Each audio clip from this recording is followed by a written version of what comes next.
ঠাকুরগাঁও সরকারি কলেজে ছাত্রনেতা জুবায়েদ হোসেন হত্যার প্রতিবাদে বিক্ষোভ মিছিল। ঠাকুরগাঁও জেলা প্রতিনিধি মোহাম্মদ রায়হানের রিপোর্টে বিস্তারিত। সাথে আছে আমি রাজিয়া সুলতান। আপনারা দেখছেন I1 TV. Thakurgaon 20 October 2025 Jagannath বিশ্ববিদ্যালয়ের পরিসংখ্যান বিভাগের 15তম ব্যাচের শিক্ষার্থী ও জগন্নাথ বিশ্ববিদ্যালয়ের শাখা ছাত্রদলের সদস্য ছাত্রনেতা মোহাম্মদ জুবায়েদ হোসেনের হত্যার প্রতিবাদে ঠাকুরগাঁও সরকারি কলেজে বিক্ষোভ মিছিল ও সংক্ষিপ্ত সমাবেশ অনুষ্ঠিত হয়েছে। আজ সোমবার দুপুরে বাংলাদেশ জাতীয়তাবাদী ছাত্রদলের কেন্দ্রীয় কর্মসূচির অংশ হিসেবে ঠাকুরগাঁও সরকারি কলেজ শাখা ছাত্রদলের উদ্যোগে এ বিক্ষোভ মিছিল অনুষ্ঠিত হয়।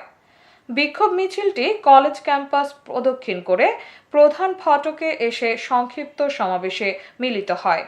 সমাবেশে উপস্থিত ছিলেন ঠাকুরগাঁও জেলা ছাত্রদলের সভাপতি মোহাম্মদ কায়েস, সাংগঠনিক সম্পাদক সুমন ইসলাম, ঠাকুরগাঁও পৌর ছাত্রদলের আহ্বায়ক রিপন ইসলাম বাবু এবং ঠাকুরগাঁও সরকারি কলেজ ছাত্রদলের সভাপতি রবিউল ইসলাম হৃদয় সহ ছাত্রদলের অন্যান্য নেতৃবৃন্দ।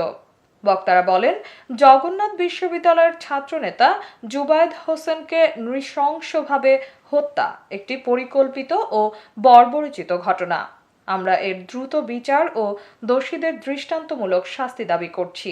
এতক্ষণ সঙ্গে থাকার জন্য ধন্যবাদ। I1 টিভি নিয়মিত আপডেট পেতে ভিজিট করুন আমাদের ওয়েবসাইট, ফেসবুক, ইনস্টাগ্রাম ও ইউটিউব চ্যানেলে।